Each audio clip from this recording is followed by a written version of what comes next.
I'm not trying to start shit, okay? I am not a shit starter. I lied. I definitely start shit. But I also end it. Hey guys, today's video is going to be talking about my lock extension experience. In particular, the lock extensions themselves. Okay, why I want to talk about this is just so people have the knowledge and the tool on what to look out for. When I started my lock extension journey, it was about 2 years ago that I did my lock extensions and I did my research on my lock extensions. I don't know why I'm putting that in quotation marks. I started my lock journey 2 years ago, but I would really say just lock extensions in general came about 3 years ago. Just follow me, okay? I started doing my search 3 years ago on the rise of lock extensions, because from when I first saw lock extensions, I was like, this is something I would legitimately do to aid with my lock journey. I'm not starting from scratch. And I've been told before from my childhood, I would not do this journey if I didn't have the option for length, because that was my whole thing. I don't want to tough it out when I'm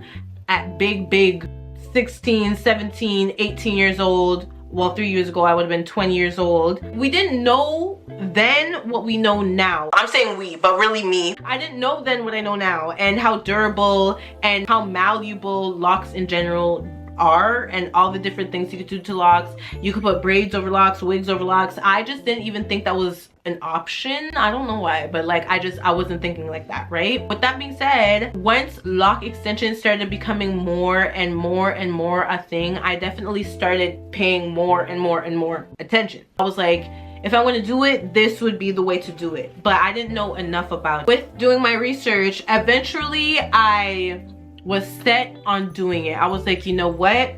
Lock extensions is what I want to do. I am going to do the lock extensions. But that was just the first step of the journey itself. Like, deciding I wanted to do it was probably the easiest part. Then after deciding I wanted to do it, the next step was finding somebody to do it. Like, sure, technically you could do these lock extensions yourself, but I was not a loctician. I was not a stylist. I've done my own hair like once, okay? It wasn't gonna be me. I'm sure if I really begged and pleaded and, like, you know, my mom would have did it. Like, she would be down to trying it, but not to say that it would have been successful. And at that point, it wasn't lock extensions themselves, it was just like bundles, and you would have to make the lock extensions, which means that I would have to learn a whole lot more. And I just felt like at the time and the place where I was, it was COVID especially too, right? I was not willing to do that much. I'm not a professional. I do not trust myself to take on this much at that point in my journey, okay? That was just a decision I made. I know a lot of people make the other decision and go that route, but that's just what I did for me, okay? Okay, don't come for me, please and thank you. So this is me on the look, and I've told you guys this before. Really, you just gotta go down the rabbit hole. I always say this, but watch my other videos, because there's a lot of cross references and you will most likely find what you're looking for within those videos. And I also go more into depth within the other videos, which I'm not gonna do here because then I would just be making the same video over and over. Like, I'm not doing that. If you're to ask me and the multiple locticians who also evaluated my hair, there was enough reasonable doubt to suspect, allegedly, that my locks were not 100% human hair handmade as they were advertised. I'm gonna tell you why. This is not something I enjoy rehashing, okay? But I also want to be transparent and honest in my journey, and I feel like a lot of the times in many of my other videos, I'm always like, allegedly. I want to bring it up because I feel like it's very crucial, and it's a pivotal moment within my journey that made me kind of pivot my journey the way I did into just like chopping them off, right? It was a very big and important factor in my journey, so I feel like I need to fully flesh it out and elaborate on all of those alleged statements, okay? Even this whole video is also allegedly. I don't like putting a disclaimer because then people dig, and I don't want people to dig. Even though me bringing it up now, people are gonna dig, but it's not that. It is literally just the way it went, right? With that being said, Here are the reasons why I and many others allegedly believe that my hair was not handmade human hair. Not 100%. I'll tag it somewhere up here, but I did a video where I did the burn test to see if my hair passed the burn test, because you know, natural hair will burn and it will turn into ashes, where plastic or synthetic hair will like harden and melt. I did that test and I did it on the ends of like maybe 2, and it passed the test. I mean, and that was enough for me. I don't personally, that was enough. I seen what I had to see. That was like a month into my journey in which I was like playing in my hair and doing all of that. It's only months later, even like a year later, where I started to realize that my hair is changing color. It is becoming brassy. It is orange. It's almost like brassy, like rusty. The color was very off to my natural color, and at this point I'm like, I'm grown up to here, right? So it's noticeable, very noticeable. At that point I had already cut my hair into a bob. Like, my hair was very short. Once I was done with that haircut, I was ready to cut my hair off again, where my lock extension was just so incredibly brassy orange that it's like, this doesn't even look good. It's not even convincing anymore. This just, it looks bad. Like, it looks bad. When I was getting my last haircut, multiple locticians have said that even it may be mostly human hair, sure, but there is some synthetic in it. Like, there could be like some synthetic in it just because of the color. Like, why is it changing color like this? And at that point, it's not even like I was washing my hair often. It's not that I was doing anything extra. I was not putting product in my hair, not myself at all. There was nothing to contribute to my hair changing color like this at all. That's one. And I was coming from multiple locticians who suspected that there could be, right? And I also thought, like, if you go back and watch the video, I also say like, yes, I also think so, because it's a totally different color. My cousin who got the same lock extensions tried multiple times to dye this hair because it wasn't as black. Like, it was a lot of different hues when we first got them. There was some red in there. There was a lot of undertones, and she just wanted to dye them like jet black, because in the sun it comes off a little more red, and then a year later mine turned like orange, like really not orange, but like brassy, right? So she was trying to alter them from the beginning, like trying to dye them black for it to all be the same color. And even though they tried, it didn't hold. Like, she would wash her hair and it would wash out, and no, it wasn't semi-permanent or none of that stuff. It just genuinely would not stay or stick in the hair. It just didn't work. If even back then, without it being altered, and not one but 2 cases with the same hair and the same installation process, whatever the case is, it might not be the case. Allegedly. And that's no shade, no tea, no shade. I know I'm saying that, but I'm not trying to be funny. This is just my experience, my personal experience, my personal review. Like, and it's just that. Like, I'm not even saying that to be snarky, funny, and I'm definitely not trying to be rude. It's just that I'm not trying to impose anything as fact onto anything.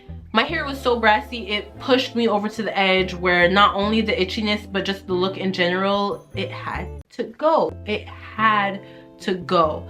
So I ended up chopping it all off. I would say I don't regret it, especially now. Like, I love the length of my hair. I think it's so cute, like, you know. But before, when I first cut it off, my hair was really short, and that's how you just know I was just desperate in every which way but sideways. Like, I wanted to rid myself of those locks. Another thing that kind of like tipped me off, where it was like, and I think I said this in my very first video too, this is something I noticed like immediately. It was stiff because they were new. The stiffness is kind of what pointed me to notice also how dense they were. They were really dense. Also, because of how prickly it was in the beginning, they were like Velcro. That was also kind of concerning, because it's like, why is there so many split ends and so many broken off hairs that it's like prickly to the touch, right? I found the density kind of had me questioning things, because it's like, why is this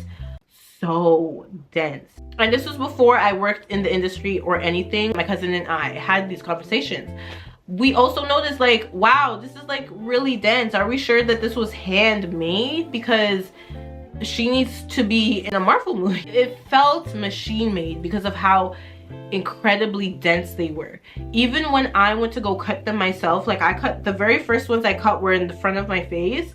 I cut 2 and it was even like, you know, like I was going at it with the scissors, fabric scissors at that, and they were so dense. I'm not gonna put it past the person that they could have definitely achieved that through handmade. I don't know the process they used. I don't know, but it did raise a question, because I'm like, all of these, I have 100 locks, all of these. Now I feel like the locks currently are a lot looser, and you know, you could just tell that they're handmade, you could feel that they're handmade, and they're a lot like looser in the way, not just the texture, but the feel in general. It feels more like a shoelace than like a rope in those instances. Not to say it's definitive characteristic that tells you if it's handmade or not, but I was suspicious at that point, but it was too late because I paid the money. So yeah, that's another thing I would say, just like look out for. Even beforehand, like I was able to feel my hair. What I really noticed is how stiff and hard it was, and I asked about that, and then, you know, they just told me that like just wash it and it will get limper, and that it did immediately. Like that was one of my concerns, because it's like, this is not corresponding with what was advertised. But that's neither here or there, child. That is just my experience, and that is just another thing to look for and look out for when shopping these. Obviously, I've heard people getting their lock extensions off of Etsy and whatever the case is, so it would be harder to tell from that point because you can't feel them. But if you are fortunate enough to find a loctician that makes lock extensions from hand, definitely go in and get your consultation. Ask to see the lock extensions that they have prepared, or, you know, samples or whatever the case may be, so you can see and feel for yourself. I would say that's a very big and crucial step in hindsight, like going through the process. Not that I think it would change the outcome, like I'm saying that, but I don't believe that even me doing that would have changed the outcome. It was still very new, and that was my only option. I'm gonna be so real, that was my only option at that point. So I feel like it wouldn't have changed the outcome, but you know, now with all the information that has come about today and how there's a lot more resources and different options available, I would say doing that now, that's the route I would take. You feel me? Are you getting it? Are you following me? Yeah. Okay, I don't really think I have anything else to say, really. I only have had the one set of lock extensions. I know I keep teasing and throwing up in the air if I'm going to get extensions, tips, whatever the case may be, and I really don't know. I don't have a definitive answer. I don't know if I will be going through another lock extension journey. And you know, I'm very much on the shelf because I might, just to see how it is different this time around, but I don't know. I don't know what to tell you guys. You guys are just gonna have to stick around for the ride and, you know, find out for yourself what I do. And yeah, I would say that's all I have for today's video, and I'll see you guys in the next one.